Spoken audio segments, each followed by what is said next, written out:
La Tunisie est en danger.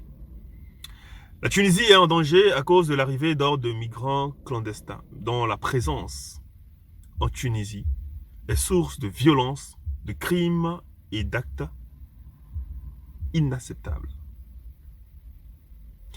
Il faut rapidement mettre fin à l'immigration. L'immigration a pour but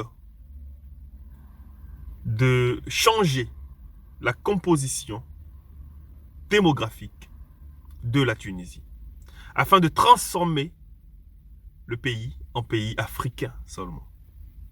Cette déclaration est celle du président tunisien Kais Saied lors d'une réunion du Conseil de sécurité en Tunisie. Djambo Tepezami, Mengozi Motep. J'aimerais dans cette vidéo apporter une certaine précision, les amis. Parce que je pense qu'il y a beaucoup de choses qu'on ne dit pas. Il y a beaucoup de choses qu'on refuse de voir. Il y a beaucoup de choses qu'on refuse d'entendre. Et il est important que les gens partagent cette vidéo parce que je pense que ce que je vais peut-être dire va choquer les gens, va choquer certaines personnes. Vous avez le président tunisien, donc le président d'un État, on va dire le numéro 1, parce que c'est ce que c'est, d'un État, qui prend la parole et qui dit comme ça, de façon claire, de façon simple, que les migrants subsahariens, donc ils ciblent une communauté précise, donc les Noirs, d'accord? Les migrants subsahariens constituent une menace. Je ne sais pas si on se rend compte, les amis. Les migrants, donc nous, on traite de migrants, d'accord? On est sur le même continent. On est sur le même continent. Nous sommes sur le même continent. Et on nous traite de migrants. Les migrants subsahariens constituent une menace. Nous constituons une menace. Un danger. Nous sommes source de violence et d'actes criminels. Violence et actes criminels inacceptables. Rien que cette partie-là, les amis. Je ne sais pas si on se rend compte de cette déclaration qui est lunaire. En fait, vous avez un président qui a lancé de façon officielle une chasse aux sorcières en Tunisie contre les Noirs. Et au-delà de la Tunisie, dans tous les pays arabes. Et vous allez comprendre pourquoi. Mais restons sur ce premier volet. Il dit aux Tunisiens que la violence en Tunisie est provoquée par les Noirs. Si le taux de violence augmente, c'est parce qu'il y a des Noirs en Tunisie. C'est parce qu'il y a des immigrés en Tunisie. Des subsahariens en Tunisie. S'il y a des crimes en Tunisie, c'est du fait de l'immigration. Cela est causé par les subsahariens. Crime qu'il a qualifié d'inacceptable. Mais il va poursuivre en disant que, et c'est là où je dis que c'est une chasse aux sorcières qui est lancée dans tous les pays arabes. Je ne sais pas si ce monsieur s'est rendu compte de sa déclaration, mais je pense que oui. Vous connaissez ma position vis-à-vis des Arabes. Ce n'est pas de la haine, mais ce n'est que de la vérité. J'ai toujours dit que les Arabes, on ne va pas généraliser, mais j'ai envie de dire, les amis, de façon tranquille, que 99% des Arabes n'aiment pas les Noirs. Ils n'aiment que eux-mêmes. D'accord? Nous, ici en Europe, on les entend parler quand ils parlent aux Noirs ou quand vous le voyez dans leur rapport avec les Noirs. Ils détestent profondément les Noirs. D'accord? Le 1% est dans l'indifférence. D'accord? Se comporte de façon normale. Parce que, voilà. Mais les autres, les amis, détestent les Noirs. Ici, ils ne se présentent jamais comme Africains, ils se présentent toujours comme Arabes. Parce qu'eux connaissent leur histoire. Ils savent que l'invasion arabe s'est faite à partir de 637, par là. 637-640. D'accord? Lorsque cette partie de l'Afrique-là a été envahie par des Grecs. D'accord? Et l'Empire romain. Donc, ils savent très bien que ce territoire n'est pas à eux. Comme dans tout le Maghreb, l'Égypte antique attaquée à partir de 632, 633, 640. Donc, pendant cette période-là, au 7e siècle, les amis, que ces gens-là sont arrivés et se sont imposés dans ce territoire en faisant la guerre. Ils ont fait la guerre pendant des siècles, je vous dis des siècles.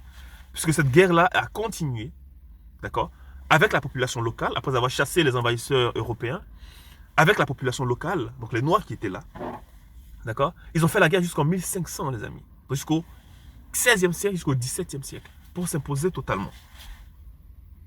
Donc quand le président tunisien dit que cela constitue une menace pour le pays, dans la mesure où cela a pour but de changer la situation démographique. Waouh! La situation démographique, en gros, l'immigration a pour but de changer l'image de la Tunisie, de chasser les Tunisiens, afin que les Noirs viennent occuper le territoire. Voici ce qu'il dit aux Tunisiens et à tout le monde arabe. Il dit à tout le monde arabe parce que quand il parle de cette façon, il s'adresse à l'Algérie, il s'adresse au Maroc, il s'adresse même à l'Égypte, qui n'est pas un pays arabe, mais qui est rempli d'arabes. D'accord? Il s'adresse à l'Égypte, il s'adresse aussi même à la Turquie, parce que là-bas aussi il y a des Noirs qui commencent à y aller. Il s'adresse à la Libye, d'accord? En tout cas à tous ces pays arabes. Il dit, faites attention aux Noirs, puisque les Noirs sont venus faire ce que Zemmour a dit. Parce que Zemmour s'est empressé, les amis, de commenter. Regardez cette image. Zemmour s'est pressé, d'accord, avec fierté, de commenter. Lisez ce qu'il a écrit. Lisez ce qu'il a écrit. Donc en fait, ce président a déclaré la guerre aux Noirs. Et dans les heures qui ont suivi, d'accord, il y a eu des scènes de lynchage en Tunisie. Cela existait bien avant, d'accord. Mais après sa déclaration, puisqu'il a officialisé cela, il a officialisé le lynchage des Noirs, d'accord. Et il y a eu tellement de scènes d'agression que des ONG locales ont été obligées de monter au créneau en disant « mais ça va pas, qu'est-ce qui se passe ?» pour dénoncer ce discours-là. D'accord? Pour dénoncer le discours. Donc, je ne suis pas dans cette vidéo venir pleurer en disant « non, ne faites pas ça aux Noirs ». Non, au contraire. Je veux simplement dire aux Noirs, ne perdez pas le Nord, comme on dit, face aux Arabes. C'est des peuples qui ne vous aiment pas. Ils ont envahi votre territoire, qui lorgnait depuis très longtemps, depuis que l'Égypte antique appartenait, ou appartenait toujours aux Noirs, en tout cas. Ils lorgnaient ce territoire-là. D'accord? Ce qui a fait qu'ils n'ont pas hésité, quand l'Égypte antique est tombée, d'attaquer définitivement, et donc de mettre en esclavage toute une partie de l'Afrique. D'accord? Toute une partie de l'Afrique de l'Est. Ils ont voulu le faire en Afrique de l'Ouest, ça n'a pas marché parce que ceux qu'ils appellent les subsahariens, donc les Noirs d'Afrique, d'accord, leur ont apporté une bonne correction. Et ça, ils n'ont pas oublié jusqu'aujourd'hui, les amis. Et donc, dans leur esprit, et c'est comme ça qu'ils éduquent leurs enfants jusqu'aujourd'hui, et partout dans le monde, on le voit ici en Europe, ils font comprendre à leurs enfants qu'ils sont arabes, ils sont une tribu, ils sont un groupe ethnique. Ils ne sont pas noirs, ils ne sont pas européens, ils ne sont pas asiatiques, ils sont arabes. Donc, une culture, un groupe ethnique à part. Ils sont à part. Ils sont sur le continent africain, mais c'est un butin de guerre. Si on pouvait diviser même le continent là et couper, ils allaient couper. D'accord? Ils allaient couper. C'est un butin de guerre. Et quand il dit ça, ce président, il n'ignore pas l'histoire, il connaît l'histoire, il sait que les premiers envahisseurs, ceux qui ont changé la première couleur de peau, qui ont changé le visage de cette zone-là, c'est eux. En envahissant à partir de 640, d'accord? Et en s'installant. C'est eux, les envahisseurs. Donc, ils ont peur que, d'accord, l'inverse se reproduit. Et donc, ils lancent cette campagne. Africains, faites très attention.